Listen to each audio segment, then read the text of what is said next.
Good morning, students. This video is typically addressed to the new topics introduced in your SFM syllabus, CA final SFM, right? So first of all, let us look what are the changes.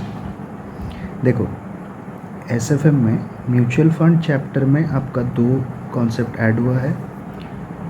एक है side pocketing of mutual funds, ये theory है. फिर दूसरा है tracking error, this is practical. फिर security analysis में दो टॉपिक ऐड हुआ है, टेक्निकल वर्सेस फंडामेंटल एनालिसिस, ये थियरी है. कैंडलस्टिक थियरी, ये भी एक theoretical concept. Corporate valuation chapter में एक नया कॉन्सेप्ट इंट्रोड्यूस हुआ है, दैट इज़ एंटरप्राइज वैल्यू, ये प्रैक्टिकल है. सिक्योरिटी वैल्यूएशन चैप्टर में मनी मार्केट इंस्ट्रूमेंट्स का वैल्यूएशन ऐड हुआ है, this is also practical. Forex में आपका जो automatic cancellation of forward contract है, उसमें फेडाई रूल में चेंज हुआ है. तो फेडाई रूल में जो चेंज हुआ है, ऑटो कैंसिलेशन को का आप लोगों का जो सम है, that famous 10th June and 20th जून वाला, वो क्वेश्चन थोड़ा मॉडिफाई करके इंस्टीट्यूट बनाया हुआ है. एंड उसमें क्या है, जो 20th जून था that will be replaced by 13 June. And ये क्वेश्चन में चेंज सिर्फ एक ही जगह पे होगा आपका आंसर में, जो इंटरेस्ट ऑफ इसका इम्पैक्ट आप लोगों को मैं बता दूं. जो फॉरेक्स वाला क्वेश्चन है ऑटोमेटिक कैंसलेशन का, इसका इम्पैक्ट क्या है, जब आप लोग क्वेश्चन सॉल्व करोगे इसका इम्पैक्ट सिर्फ आएगा आपका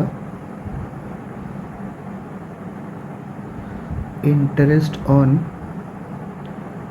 आउटफ्लो ऑफ और इनफ्लो ऑफ फंड्स.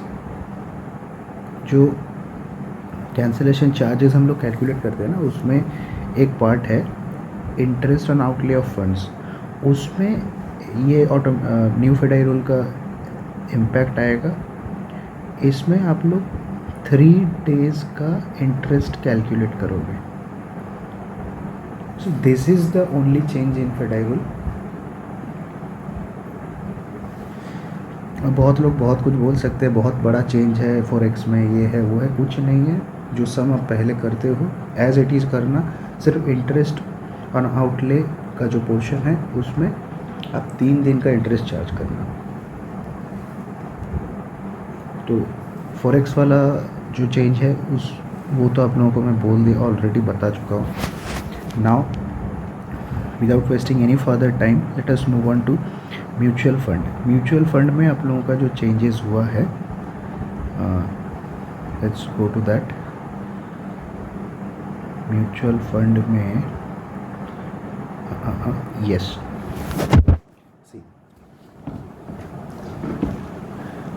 ये कॉन्सेप्ट का नाम है ट्रैकिंग एरर. इसमें एक इलस्ट्रेशन इंस्टीट्यूट ने दिया है जो हम लोग सॉल्व करेंगे इवेंचुअली. एंड ये ट्रैकिंग एरर का फॉर्मूला है, that is root under summation of d minus d dash square by n minus 1. पहले थोड़ा कॉन्सेप्ट को समझते हैं. देखो, ये है आप लोगों का पोर्टफोलियो मैनेजमेंट. तो पोर्टफोलियो मैनेजमेंट बेसिकली दो टाइप का होता है. एक तो एक्टिव मैनेजमेंट एंड दूसरा, एक है एक्टिव मैनेजमेंट एंड दूसरा इज़ पैसिव मैनेजमेंट. अभी active management and passive management क्या होता है? Active management is aimed at generating maximum return on portfolio as compared to a benchmark.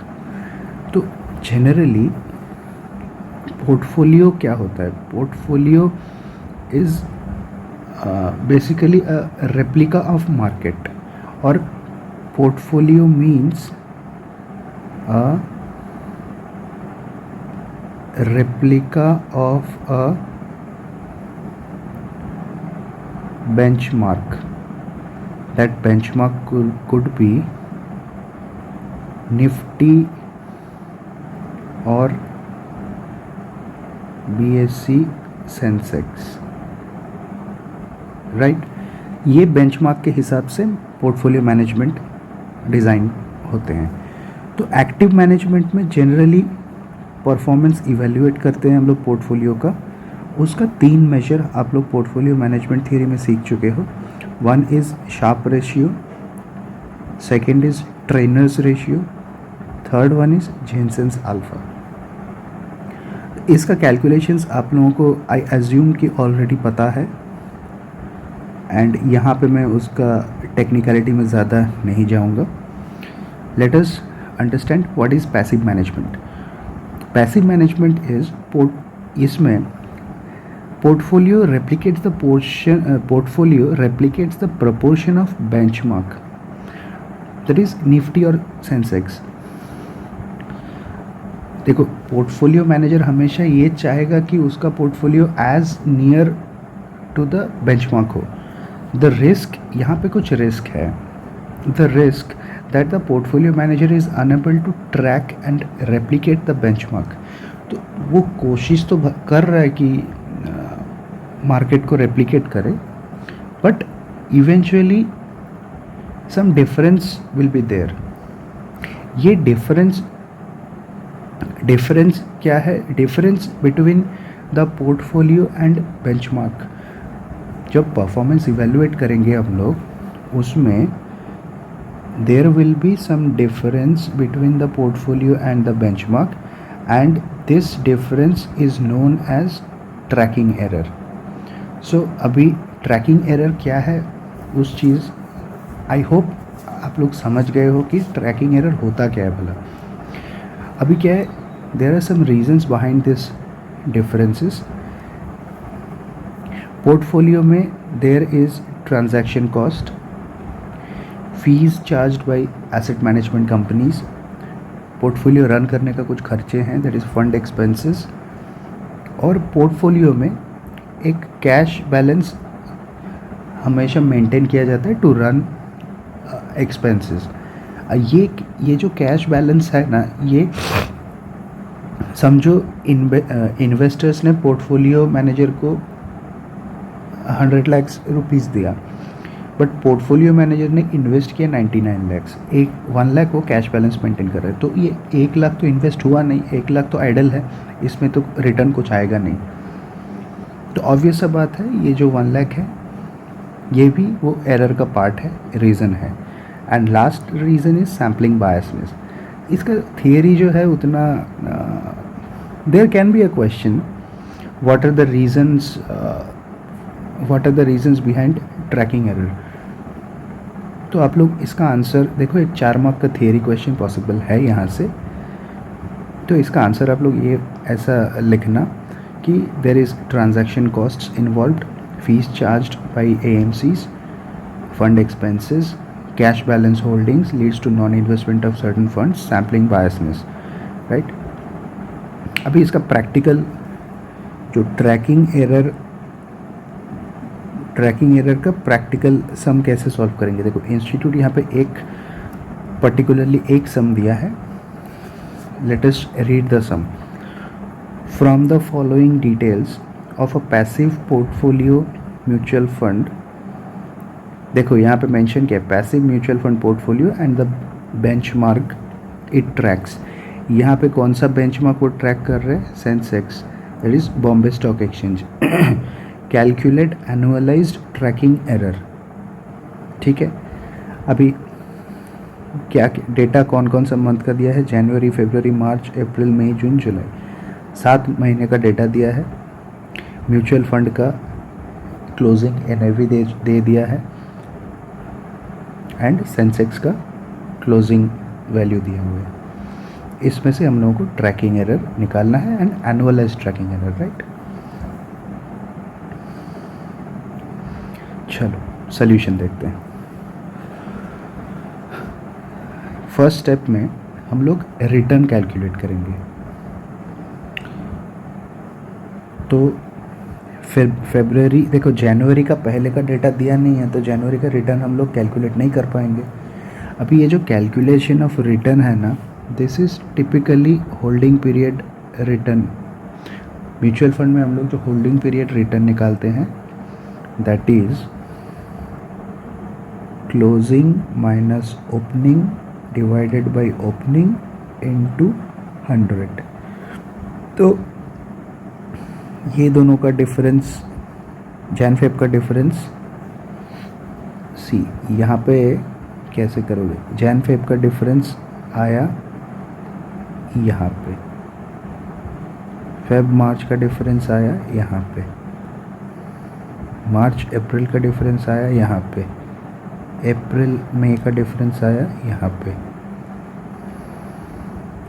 मई जून का डिफरेंस आया यहाँ पे, एंड जून जुलाई का डिफरेंस आया यहाँ पे। तो ऐसे करके हम लोग सारा रिटर्न कैलकुलेट कर लेंगे। This some is a bit boring in the sense, इतना सारा रिटर्न कैलकुलेट करोगे। ये सम देखो, मार्क्स 8 मार्क के लिए कोई सम अगर पूछता है तो वो थोड़ा तो उसमें टाइम तो देना पड़ेगा। सो ऐसे करके हम लोग म्यूचुअल फंड का रिटर्न निकाल लेंगे एंड सेंसेक्स का रिटर्न निकाल लेंगे। तो यहाँ पे देखो, Jan Feb March April May June July and mutual fund का रिटर्न लिख लिया, Feb March April May June जुलाई 6 महीने का ही आएगा ना। सेंसेक्स का भी रिटर्न 6 महीने का आ गया, दोनों का डिफरेंस। ये जब डिफरेंस निकालेंगे, this word is very important, ये एक्चुअल माइनस टारगेट टर्म्स में होगा।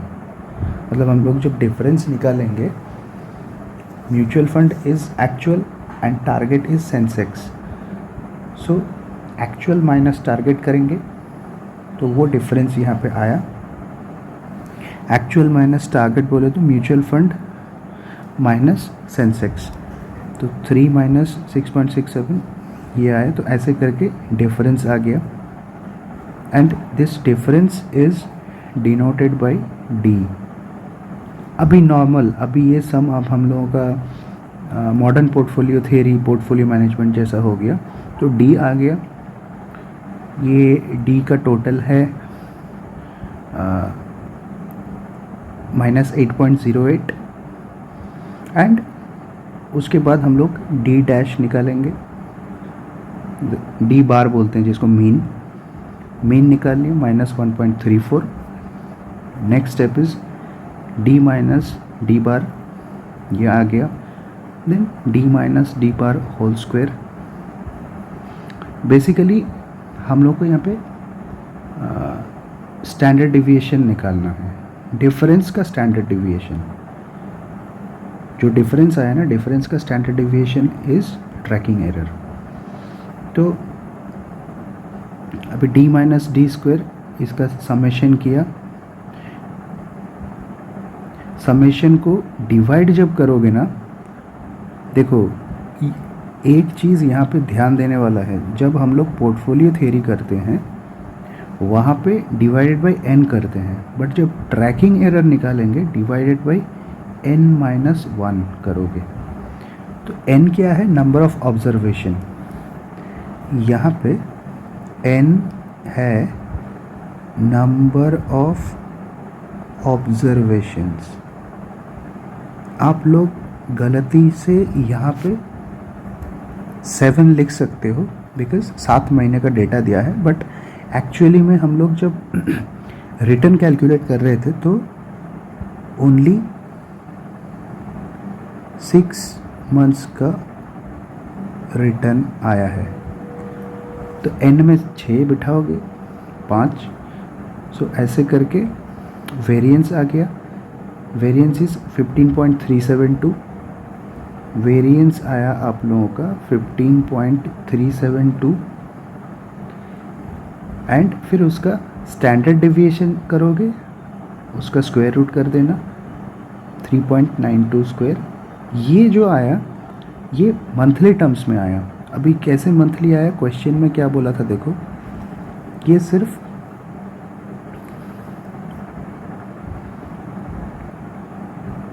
ये देखो जैन फेब, अभी ये जो ट्रैकिंग एरर है ना, ये यहाँ पे हम लोग मंथ वाइज देख रहे थे, तो अभी ये स्टैंडर्ड डिविएशन है मंथली। अभी इसका एनुअलाइज निकालेंगे तो कैसे होगा?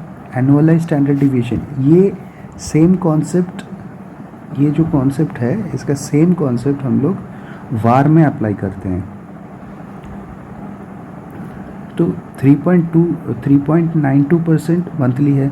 अभी वेरिएंस ऑफ, देखो जब टाइम पीरियड चेंज करना है ना, तब वेरिएंस यहाँ पे एक नोट है, बड़ा ही इम्पोर्टेंट नोट है, variance is time adjusting but standard deviation is not, right. तो एक महीने का वेरिएंस निकाल लो, स्टैंडर्ड डिविएशन होल स्क्वायर 15.37। अभी वेरिएंस ऑफ 12 मंथ्स निकालो, variance of 12 month into 12 obviously 15.37 into 12। अभी उसका स्क्वायर रूट करने से हम लोगों का एनुअलाइज ट्रैकिंग एरर निकलेगा, right. So I hope this new concept, this is actually this is not that difficult, it is easy. ध्यान देने वाला, यहाँ पे ध्यान देने वाला क्या है, एक n-1 करना है और मंथली रहेगा तो उसको एनुअलाइज करना है। Then jump into the next concept, that is side pocketing of mutual funds. See this is a very easy concept. Side pocketing of mutual fund means separation of risky assets from other investments. Side pocketing means separation of risky assets from other investments and cash holdings. तो ये punch line है इस concept का। Side pocketing of mutual fund means separation of risky assets from other investments and cash holdings. This ensures that money invested in stressed assets gets locked. This ensures that money invested in stressed assets, मतलब risky asset में जो investment है वो lock हो गया. Whenever the rating of mutual fund decreases, the fund shifts the illiquid assets into side pockets. Whenever the rating of mutual fund decreases, the fund shifts the illiquid assets into side pockets so that current unit holders can be benefited from liquid assets. As a result, NAV reflects the actual value of liquid assets. तो क्या है यहाँ पे याद रखने वाला चीज़, whenever there is a down rating of mutual fund, rating of mutual fund decreases, the fund shifts the illiquid assets into side pockets. Shifts the illiquid assets into side pockets so that current unit holders can be benefited from liquid assets. Side pocketing is beneficial for those investors who wished. Side pocketing is beneficial for those investors who wish to hold the units for long term. Side pocketing is beneficial for those investors who wish to hold the units for long term. ये भी एक hold the units for long term beneficial है, उस वो investors के लिए beneficial है, long term investor के लिए बेनिफिशियल है. Whenever the rating of mutual fund decreases, rating of mutual fund decreases, the fund manager shifts the illiquid assets into side pockets. देखो ये वाला जो पोर्शन है ये when साइड पॉकेटिंग कब करना है. ये वाला जो पोर्शन है what is side pocketing of mutual fund means separation of risky assets from other investments and cash holdings. This ensures that money invested in stressed assets get locked. Whenever the rating of mutual fund decreases, the fund shifts the illiquid assets into side pockets so that current unit holders can be benefited from liquid assets. अभी side pocketing is beneficial for long term investors and example in recent, आप लोगों ने सुना ही होगा ILFS scam. In recent ILFS scam the mutual funds did not use side pocketing and hence they gave even negative returns to unit holders. तो वो ILFS scam जब हुआ था, वो पोर्टफोलियो जहाँ पे ILFS में इन्वेस्टमेंट किया था, जो पोर्टफोलियो ने, उन्होंने साइड पॉकेटिंग किया नहीं था बिकॉज ILFS स्ट्रेस्ड एसेट हो गया था, उसका साइड पॉकेटिंग करना ज़रूरी था एंड किया नहीं था. इसलिए म्यूचुअल फंड का जो यूनिट होल्डर्स थे वो लोग को नेगेटिव रिटर्न भी मिला था. सो this is the new changes in mutual fund. I hope this video will be helpful for all of you, specially जो लोग दिसंबर में अटेम्प्ट देने जा रहे हो. म्यूचुअल फंड में बेसिकली दो था, tracking error and side pocketing. Tracking error practical and